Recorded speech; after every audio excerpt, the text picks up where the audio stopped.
السلام علیکم، میں ہوں طیب حنیف۔ دوستو، اس وقت صورتحال یہ ہے کہ عمران خان نے جو یہ فیصلہ کیا تھا کہ وہ کسی صورت نہ تو کوئی ڈیل کریں گے اور نہ وہ کسی قسم کی کوئی ڈیل لیں گے۔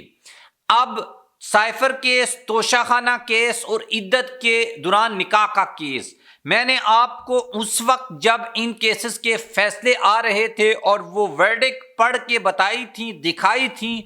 کہ جب یہ اپر کورٹ میں جائیں گے اور کس طریقے سے یہ اڑا کر رکھ دیے جائیں گے، اور یہی وجہ ہے کہ آج اسلام آباد ہائی کورٹ میں پروسیکیوشن کے پاس بہت سے ایسے سوالات تھے جن کا کوئی جواب موجود نہیں تھا، اور یہ طے شدہ بات تھی کہ ان کیسز کو اڑا کے رکھ دیا جائے گا۔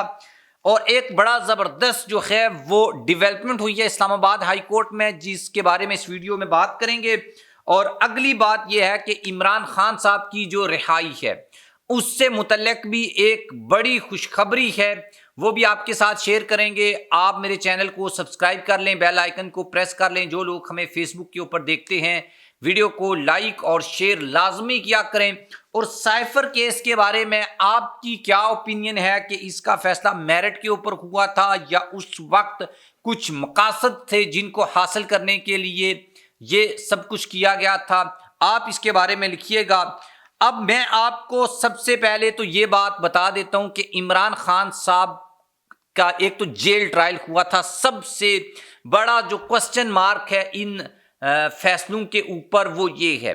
اور دوسرا، ایک میں نے کہانی آپ کو ایک خبر بتائی تھی جب سائفر کیس میں عمران خان کو سزا ہوئی تھی، وہ یہ کہ جج ارشد ملک صاحب تھے جنہوں نے نواز شریف کے خلاف جو کیسز ہیں وہ سنے تھے۔ انہوں نے اپنی ایک بات کی ویڈیو میں یہ کہا تھا کہ میرے اوپر پریشر تھا اور میں نے اپنی ججمنٹ میں ایسے ایسے نقائص چھوڑے ہیں، ایسے ایسے فلاز چھوڑے ہیں، جب یہ اپر کورٹ میں جائے گا، اسلام آباد ہائی کورٹ میں جائے گا تو یہ فیصلہ اڑ جائے گا۔ اور عمران خان کے خلاف بھی جس طریقے سے ٹرائل کو چلایا گیا، اس میں بیسک جو چیزیں تھیں ان کو مس کیا گیا تھا۔ ایک تو جج ابو الحسنات ذوالقرنین صاحب نے، ایک جج دلاور صاحب نے، ایک جو ہے وہ محمد بشیر صاحب، انہوں نے عمران خان کے خلاف کچھ ورڈکس جو ہیں وہ دی ہیں ان سب کیسز میں۔ تو آپ کو پتہ ہے جج محمد بشیر صاحب نے کئی بار یہ کوشش کی کہ وہ ریٹائرڈ ہو جائیں اور عمران خان کے خلاف اس کیس کا فیصلہ وہ نہ سنائیں، لیکن ان کی کسی قسم کی کوئی بھی جو اپلیکیشن ہے اس کو ایکسیپٹ نہیں کیا گیا تھا۔ اب میں پہلے آپ کو یہ اسلام آباد ہائی کورٹ میں جو کچھ ہوا ہے اس کے اوپر ہم بات کر لیتے ہیں۔ اس کے بعد جو ہے وہ ہم بات کریں گے کہ عمران خان صاحب جو ہیں ان کو جو ریلیف ملنا ہے وہ اب کیسے جو ہے وہ یقینی ہو چکا ہے، اور عمران خان کو اب زیادہ دیر تک جیل میں کیوں نہیں رکھا جا سکتا۔ سب سے پہلے تو پاکستان تحریک انصاف کے جو وکیل ہیں بیرسٹر سلمان صفدر صاحب اس کیس میں عدالت میں پیش ہوئے تھے، اور چیف جسٹس اسلام آباد ہائی کورٹ جسٹس عامر فاروق اور جسٹس میاں گل حسن اورنگزیب جو ہیں انہوں نے اس کیس کی سماعت کی، اور یہاں پر جو ایف آئی اے کے پروسیکیوٹر تھے انہوں نے یہ استفسار کیا، اور ان سے جب یہ پوچھا گیا، اچھا یہ پروسیکیوٹر جی بھی ریٹائرڈ جج ہیں، یہ حامد علی شاہ، یہ عدالت میں پیش ہوئے تھے، اور انہوں نے یہ کہا کہ یعنی بیسیکلی کچھ اعتراضات اٹھائے، اور وہ 2 پوائنٹس تھے۔ وہ پوائنٹس کیا ہیں ان کو میں ڈسکس کر لیتا ہوں۔ ایک تو انہوں نے یہ کہا کہ آفیشیل سیکرٹ ایکٹ 1923 یعنی 1930 کا جو ایکٹ ہے اس کے تحت یہ کیس جو ہے یہ قابل سماعت نہیں ہے، مطلب اسلام آباد ہائی کورٹ اس فیصلے کو نہیں سن سکتی، اور آفیشیل سیکرٹ ایکٹ میں اپیل کا کوئی جو حق ہے وہ موجود نہیں ہے۔ اس کے بعد جج صاحب جو ہیں عامر فاروق صاحب، انہوں نے یہ سوال کیا کہ کیا ضابطۂ فوجداری کی جو اپیل ہے وہ بھی اس کے اوپر نہیں ہوگی، تو انہوں نے یہ کہا کہ سی آر پی سی اس حوالے سے خاموش ہے اور اس کے اوپر کوئی بات نہیں کرتا۔ اس کے بعد انہوں نے دوسرا یہ اعتراض کیا کہ 2 رکنی جو بینچ ہے وہ اس کیس کی سماعت نہیں کر سکتا۔ تو پھر جج صاحب نے ان سے یہ سوال کیا کہ کیا آپ جو ہیں جو بات کر رہے ہیں یہ آپ کے 2 اعتراضات پہلے والا ٹھیک ہے یا دوسرے والا ٹھیک ہے؟ ایک طرف آپ یہ کہہ رہے ہیں کہ یہ قابل سماعت نہیں ہے، دوسرا آپ یہ کہہ رہے ہیں کہ 2 رکنی بینچ جو ہے وہ نہیں سن سکتا۔ تو پھر انہوں نے کہا کہ نہیں، یہ متبادل نہیں، بلکہ ایک پہلا اعتراض ہے وہ اپنی جگہ ہے اور دوسرا جو اعتراض ہے وہ اپنی جگہ ہے، یہ الگ الگ 2 جو ہیں وہ اعتراضات ہیں۔ اس کے اوپر چیف جسٹس جو عامر فاروق صاحب ہیں انہوں نے کہا کہ بھائی آگے پیچھے آئیں بائیں شائیں آپ مت کریں،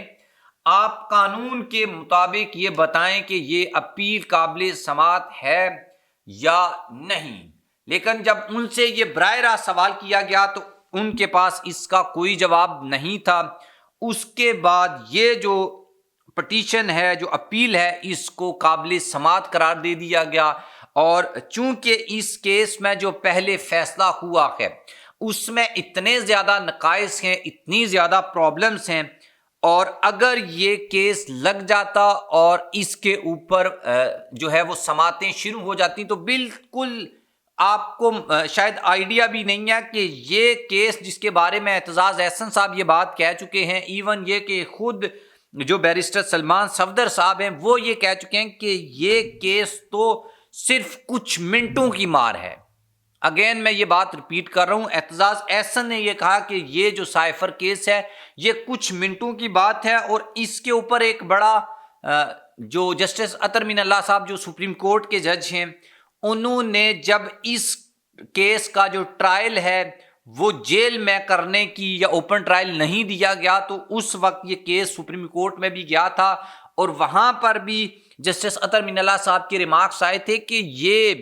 اس میں جو دفعات لگائی گئی ہیں عمر قید اور پھانسی، اور یہ تو سمجھ سے بالاتر ہیں، اور اس سے کسی غیر ملک کو تو فائدہ بھی نہیں ہوا۔ تو اسی وقت یہ کیس اصل میں ختم ہو گیا تھا، لیکن آپ کو پتہ ہے کہ پھر کچھ مقاصد حاصل کرنے تھے، اور پاکستان تحریک انصاف کے جو ورکرز ہیں ان میں یکے بعد دیگرے ایک کے بعد ایک سزا دے کر یہ شو کرنا تھا کہ اسٹیٹ جو ہے وہ عمران خان کے خلاف ہے، اور اگر آپ عمران خان کو ووٹ دیں گے تو پھر بھی اس کا کوئی فائدہ نہیں ہوگا۔ لیکن پاکستان کے عوام نے، ہم نے بھی اپنی ویڈیوز میں آپ کو اس وقت بھی بتایا تھا کہ ایک ہی چیز آپ کا ایک ہی کام عمران خان کو رہا کروا سکتا ہے، اور وہ یہ ہے کہ آپ 8 فروری کو باہر نکلیں، ووٹ کاسٹ کریں، آپ کو روکا جائے گا، بلے کا نشان واپس لیا گیا، ہر چیز کی گئی جس سے پی ٹی آئی کا جو ووٹر ہے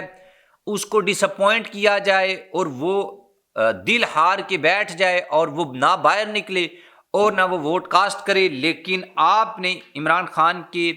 حکم کے اوپر، عمران خان کی اپیل کے اوپر 8 فروری کو باہر نکلے اور پاکستان تحریک انصاف کو سنگل لارجسٹ پارٹی بنایا، اور پاکستان تحریک انصاف کو اتنا زیادہ مینڈیٹ آپ نے دیا۔ اس کے بعد ہی اب یہ کیسز جو اتنے جلدی لگ رہے ہیں، اتنے جلدی چل رہے ہیں، تو یہ ایک بڑی ڈیولپمنٹ ہے، اور آئی ہوپ، میرا یہ خیال ہے ذاتی کہ جو سائفر کیس ہے یہ 1 ویک بھی نہیں نکالے گا، اور انشاءاللہ یہ کیس ختم ہو جائے گا۔ اسی طریقے سے پھر توشہ خانہ اور عدت کے دوران نکاح کا جو کیس ہے وہ تو بالکل ہی فضول کیس ہے،